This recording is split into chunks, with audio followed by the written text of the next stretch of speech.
Oi, eu sou a Gabi e hoje eu vou ranquear em um top 10 a antologia Femme Fatale. Eu peguei essa ideia do canal da Thaís Sabaluti, ela tá sempre ranqueando filmes, séries, personagens, músicas, mas como eu sou do meio literário, eu vou ranquear livros. E você deve estar se perguntando, se você não se conhece, o que é a antologia Femme Fatale? É um conjunto de histórias onde várias autoras se reuniram para trazer algumas princesas da Disney, ou não, para o nosso meio moderno, dando a elas mais poder de escolha, de voz, esse tipo de coisa. Geralmente, esses livros têm uma pegada um pouquinho mais sombria, um pouquinho mais pesada, vai tratar de assuntos que para alguns podem ser sensíveis, para outros não, mas no geral, a antologia é maravilhosa. Eu tenho duas coisas para dizer antes de começar. A primeira é que quando eu fiz esse roteiro e quando eu gravei esse primeiro vídeo, porque essa é a segunda vez que eu tô gravando que deu tudo errado, eram apenas 10 livros, somente isso. E eu tava esperando, porque eu achei que ia ser 12. E nunca apareceu. Aí eu falei, vou fazer assim mesmo, né? Devem ter fechado. Um dia depois de eu terminar o roteiro, saiu a notícia de que o próximo livro ia lançar dia 30 de maio. Mas assim, o roteiro já tá pronto. Fica aqui, assim, o carinho especial pela história que eu ainda não li. E a outra coisa que eu preciso falar é que, embora eu esteja ranqueando do pior para o melhor, todas as histórias aqui são incríveis e eu tô usando uma questão mais de gosto. Em décimo lugar, a nossa primeira princesa que vai aparecer aqui é a Megara do filme Hércules. Aqui ela vai representar a Meg. Às vezes as personagens podem ou não mudar de nome, às vezes eu vou esquecer o nome da personagem e vou chamar ela pela princesa mesmo, porque fica mais fácil. Aqui é só Meg, que é mesmo o apelido. A gente vai ter ela aqui como uma princesa de um reino mágico muito poderoso, com uma magia assim que muitos não conseguem nem ao menos entender de tão poderosa e antiga que é. Só que ela não é somente uma princesa, ela também é a espiã da rainha. E ela tá em uma missão que, mesmo que ela não goste muito, ela vai até o fim, que é se fingir de noiva de um cara meio idiota, para poder ir ao castelo dele e investigar o pai. Porque todo mundo acha que tem alguma coisa errada com esse homem. Ele não gosta do governo da rainha, então todo mundo acha que ele tá tramando algo e agora a Meg vai ter que descobrir. E a gente vai acompanhar a vida dela nesse palácio, ela conhecendo outras pessoas e até dar o ápice da história. Eu gostei muito dessa história, mas ela acaba fugindo da proposta da antologia, e é que é trazer as personagens para o mundo moderno, os dias de hoje. E nessa história ela acabou criando um mundo mágico não tão moderno assim, já que ainda é a monarquia, essas coisas. É claro que a gente tem a monarquia hoje em dia ainda, mas eles são um poder mais simbólico e diferente da história, que é um mundo todo fantástico. Vocês entenderam o que eu quis dizer? Espero que sim. Em nono lugar, a gente vai ter Enclausurados, da Aime Oliveira, trazendo a Rapunzel como protagonista. Aqui, como sempre, ela está presa numa torre. Só que dessa vez, a torre dela é um apartamento. Ela tá no meio da pandemia, sem nada para fazer. A mãe dela é enfermeira, então ela tá na linha de frente, sabe, um monte de recomendações. E a gente vai estar acompanhando eu acho que é Rafael o nome dela, mas eu chamo ela de Rapunzel. A gente vai estar acompanhando ela durante esse início de pandemia. Todos nós, ao mesmo quem tem consciência, passou. Então vamos ver ela completamente entediada, ela mudando o cabelo, ela fazendo merda no cabelo, ela cuidando da pele, um monte de coisa. E principalmente ela lidando com as pessoas inconsequentes que não estavam obedecendo as regras impostas ali. E eu acho que o meu grande problema com essa história é que eu li no momento errado. E o porquê? Geralmente a gente lê um livro para fugir da realidade. E quando eu li esse livro, eu estava no meio da pandemia e eu comecei a ler para encontrar uma personagem no meio da pandemia. E não foi uma experiência legal. Não que a história seja ruim, apenas o momento que eu li foi errado. E aposto que se eu tivesse lido esse livro alguns anos depois, seria uma outra experiência, porque tudo isso já teria passado. Mas ler durante não foi nada legal. Não curti. Em oitavo lugar, a gente tem Palácio de Areia, da Rafa Rastagno. Não sei falar o nome dela. Me desculpe se eu estiver falando errado e você estiver assistindo. Perdão. Aqui teremos Ana e Elsa como as protagonistas. Elas têm outros nomes, mas eu não lembro porque pra mim elas vão ser sempre a Ana e a Elsa. Às vezes acontece isso, a gente ignorar o nome completamente que a autora escolheu. Nesse livro, elas vão ser filhas de um prefeito corrupto, só que ambas as duas não percebem isso, elas são deixadas de lado dessa informação. Porém, a Ana começa a perceber algumas coisas inconsequentes que o pai faz, começa a ver algumas coisas erradas, e ela percebe que talvez o pai não seja tudo aquilo que ele conta. E ela tá meio incomodada com isso, e ela decide começar a juntar pistas para entregar o pai. Eu gosto da história, eu acho ela super necessária, incrível. Mas qual foi o meu maior problema? Todos esses livros eu não li nenhuma sinopse. É uma coisa minha, eu adoro. Então eu basicamente julguei tudo pela capa ou pelo título. E embora o título case muito com a história que a autora criou, quando eu tava lá na Amazon vendo a imagenzinha olhando o Palácio de Areia, o que eu imaginei? Imaginei lá aquele meme da Damares falando da Bela Adormecida, do Castelo de Areia, Barra de Gelo. Aí eu pensei, vai ter beijo de Elsa com alguém. E eu comecei a ler esse livro achando que era sobre isso. Aí eu abri o livro e falei, opa, é sobre corrupção. É legal a história, mas não era o que eu tava esperando. Eu criei uma expectativa, ela não foi atendida porque não era sobre isso. E é a culpa da autora? Não, é culpa minha que eu criei a expectativa. Expectativas são perigosas. Gosto da história? Gosto. Às vezes eu acho que eu gostaria mais se tivesse um beijinho. Gostaria muito mais. Em sétimo lugar, teremos A Fera Mais Bela, da autora Bárbara Sá. Aqui a gente vai ter a Bela do filme A Bela e a Fera como protagonista. Aqui a gente vai ter a Linda, ela é uma promotora de crimes hediondos, eu acho que é isso. E ali, dentro do trabalho dela, ela era conhecida como a Fera, porque ela era indomável, ela não aceitava nada além do correto, ela sempre defendia os seus casos com unhas e garros. E é o que ela estava fazendo naquele processo de quando começa o livro, que era sobre um abuso de poder de policiais. E ela começou a se estranhar com o advogado, eles já tinham trabalhado juntos, e o advogado simplesmente odiava ela com todas as suas forças. Fora do trabalho, ela era somente a Linda, nada de fera. E ela tinha um melhor amigo desde sempre, que eu esqueci o nome também. Só que essa amizade, ela tá começando a evoluir para algo mais. E mesmo a Linda tão ansiosa, ela sente um pouco de medo. A gente vai ter esses dois plots ao mesmo tempo. A Linda lidando com esses casos e suas consequências, e ela lidando com esse novo sentimento que tá surgindo nela. Qual é o principal problema dessa história que eu achei? É uma história muito curta para tratar dessas duas coisas. Então, o trabalho da Linda acabou engolindo um pouco o relacionamento dela. Ficou uma coisa meio de lado, assim. Achei que deveria ter, sei lá, já ter acontecido esse romance e focar só no trabalho, porque os dois juntos ficou meio atropelado. Chega um momento que a gente tem um momento super fofo deles, depois assim é só pancadaria, porrada e bomba, e esquece totalmente a parte romântica. Achei que faltou só equilibrar melhor as coisas. Em sexto lugar, vamos ter Eu Estou Aqui, da Clara Savelli. A gente vai ter a Ariel como protagonista e a história começa com a nossa pequena sereia, que é uma humana, no tribunal sendo acusada de matar um homem. E eu fiquei assim, quê? O que eu perdi? E aí, a história volta até o início, onde a gente vai conhecer ela, seu amor pelo mar e a vontade enorme de ser uma marinheira. Ela não se importa se essa é uma tarefa exclusivamente de homens, ela tá ali, ela quer e ela vai conseguir. Tanto que ela é uma das melhores alunas da sala e ela foi uma das escolhidas para passar uma temporada em um navio, que ela seria uma marinheira júnior. Eu não entendi muito dessa parte. Sim, seria uma aprendiz. E no final da viagem, um do grupinho seria escolhido para ser o fixo. E aí a gente vai acompanhar a vida dela nesse barco e entender o porquê ela matou o homem. E quem é esse homem, principalmente. A primeira coisa que eu amo nesse livro são os pequenos detalhes que fazem referência à história.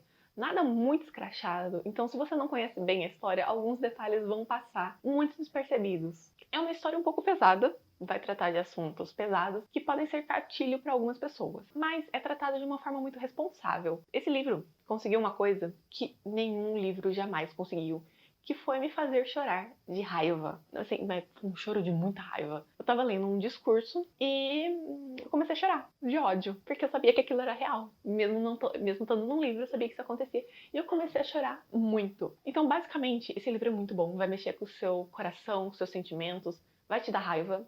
Se você não sentir raiva, repense, porque vai te dar raiva. Mas assim, incrível, maravilhoso. Antes de falar o quinto lugar, já se inscreve no canal, deixa o gostei aqui, que me ajuda bastante. Agora tem um cachorro latindo ali fora.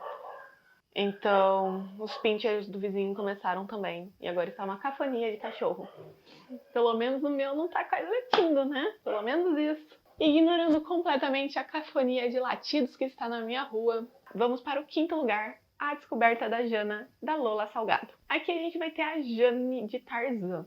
E por mais que o título esteja diferente, Jana, é porque o nome da garota é Janaína. Eu acho importante dizer isso para não ficar confuso ou parecer que eu falei errado. Então aqui na história ela é uma química e trabalha numa empresa, num laboratório que faz maquiagens veganas, então sem crueldade animal. E ela é uma pessoa vegana que veste a camisa da empresa, que está feliz por trabalhar em um lugar que não maltrata animais para fazer nossos produtinhos. Porém, se nada acontecesse, não teria história. Então, uma bela noite, ela tá lá fazendo trabalho extra, tá lá meia-noite já, passou totalmente da hora dela, e ela tá saindo quando ela vê um carregamento estranho. E ela fala, tipo, o que tá acontecendo aqui? Não é pra ter um carregamento à meia-noite. E ela vai se aproximando do que está sendo descarregado sem ser vista pelas pessoas. E quando ela olha dentro da caixa, o que ela vê?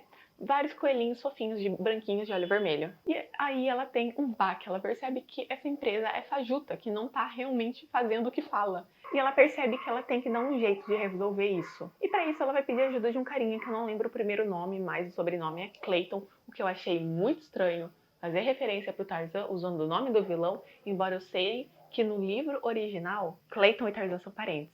Isso é muito estranho. Mas no livro ficou estranho, mas passei pano. E com a ajuda desse cara, que é um ambientalista, um conservacionista, um ativista, ela vai tentar achar provas e expor esse lugar. É uma história completamente viciante, incrível e que te deixa com uma pulguinha atrás da orelha, te deixa reflexiva. Agora eu tô pensando, será que realmente é vegano mesmo? Vou ter que entrar no lugar para saber? Complicado. Fiquei nessa angústia. Como que eu vou saber? Como que eu tenho certeza? É uma história muito válida para trazer esse tipo de conversa e me deixar levemente paranoica. 4. O sono dos sobreviventes, da autora Júlia Cavalcante. Trazendo a Aurora da Bela Adormecida, a gente vai ter ela com o nome original do conto, que é Thalia. E ela é uma universitária que ela passou por um trauma muito grande na juventude e isso desencadeou paralisia do sono com algumas alucinações. Ela faz de tudo para evitar dormir de sono profundo, tanto que o celular dela desperta a cada meia hora durante a noite. Esse tipo de coisa. Mas às vezes ela simplesmente não consegue. É tanto cansaço que ela não ouve o despertador. E numa dessas vezes ela sonha com uma garota assustada, suja. E ela fala, tá, é uma alucinação. Só que quando essa garota aparece na TV, morta, com as mesmas roupas que ela sonhou, ela percebe que talvez ela tenha um dom estranho. No início ela ignora completamente, ela acha que ela tá ficando louca. Mas quando ela sonha novamente, dessa vez com uma amiga dela, ela percebe que ela tem que fazer alguma coisa. E ela vai fazer. Incrível, a narrativa é eletrizante, o mistério é completamente envolvente. Tem início, meio e fim, mas assim, tem um gancho para a história que a Júlia deveria fazer uma série com a Thalia, desvendando o mistério, caçando psicopata. Seria muito legal, queria muito. Tem chance, será? Eu gostaria de ver. Porque assim, essa história é muito boa, muito envolvente e ela merecia super uma continuação. Entrando no nosso top 3, em terceiro lugar temos Cisne Ferido, da Francine Cândido, o único livro que não é das princesas da Disney, já que aqui traz a Odete e a Odila como irmãs gêmeas e protagonistas. E uma curiosidade é que esse livro foi o primeiro que eu comecei a ler da série. Eu não li na ordem que lançou, eu só falei, deixa eu escolher qual princesa eu vou gostar. Eu gostava de Princesa Encantada quando eu era criança, eu vou começar por esse. Então foi um choque completo eu começar a ler, me deparar com a Odila, que era uma vilã, como protagonista, e a Odete morta por ter cometido suicídio. Foi estranho, mas um estranho bom, porque eu falei, primeiro eu falei, o que tá acontecendo aqui? O que eu estou lendo? Meu Deus, socorro! E por outro lado eu falei, meu Deus, que livro incrível, quero, amei. Sou confusa.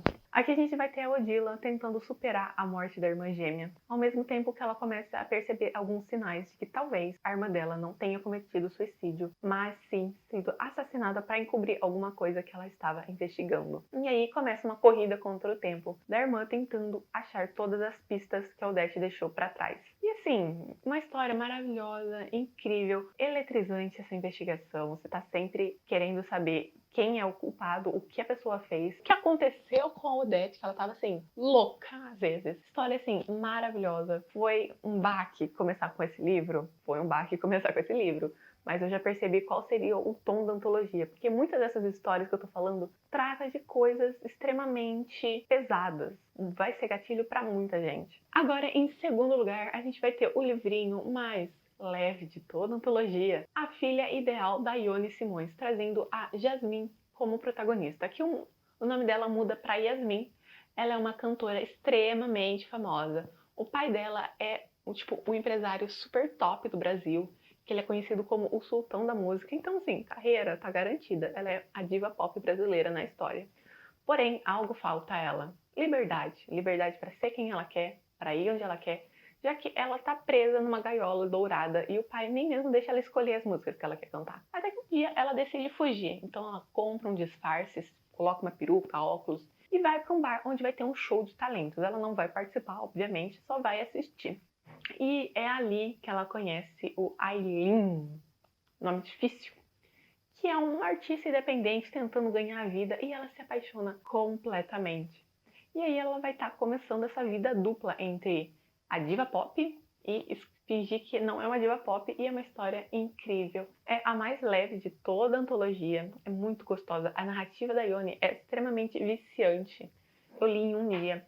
A história é muito dinâmica, já que ela é contada em diários da Jasmine, intercalando com alguns trechos de blogs de fãs e alguns trechos de revistas de fofoca que não vão muito com a cara da Jasmine, barra Yasmin. E eu achei uma forma extremamente dinâmica de contar a história, eu adorei. E em primeiríssimo lugar, a história que ganhou uma das vagas da minha leitura do ano.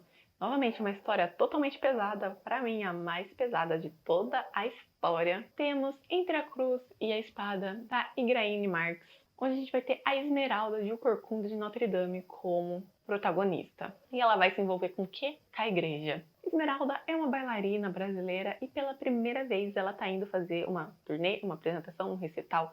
Eu não lembro o nome, mas ele seria montado e iria começar no Vaticano. E assim, ela está nas nuvens, porque é a primeira vez que ela está saindo do país, é a primeira vez que ela está fazendo esse recital, e ela tá, assim, encantada. Chegando lá, ela e o amigo, que eu esqueci o nome também, porque eu sou extremamente esquecida, decidem ir conhecer a cidade, tanto a cidade vizinha, que eu não lembro o nome, quanto o Vaticano. E eles fazem isso à noite. E é quando eles se deparam com uma cena que é provavelmente de abuso infantil pesado. E a Esmeralda, ela fica passada com aquilo, ela não consegue acreditar no que ela tá vendo. E ela só tem certeza de uma coisa, ela quer trazer a justiça para aquela criança. Só faltou ela levantar o braço e gritar justiça nesse livro. Ela gritou? Eu não lembro agora. É uma história pesada? É uma história muito pesada. É para todo mundo?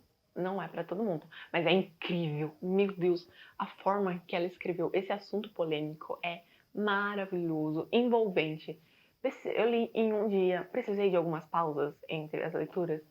Precisei, porque é pesado, trata de um assunto real, assim como a maioria da antologia ela traz assunto real, mas é criança, né? Mesmo assim, é incrível, maravilhoso. E esse aqui foi o meu top 10. Se vocês conhecerem algumas histórias e já tiverem lido, deixe seu ranking aqui nos comentários, que eu vou adorar saber a opinião de vocês.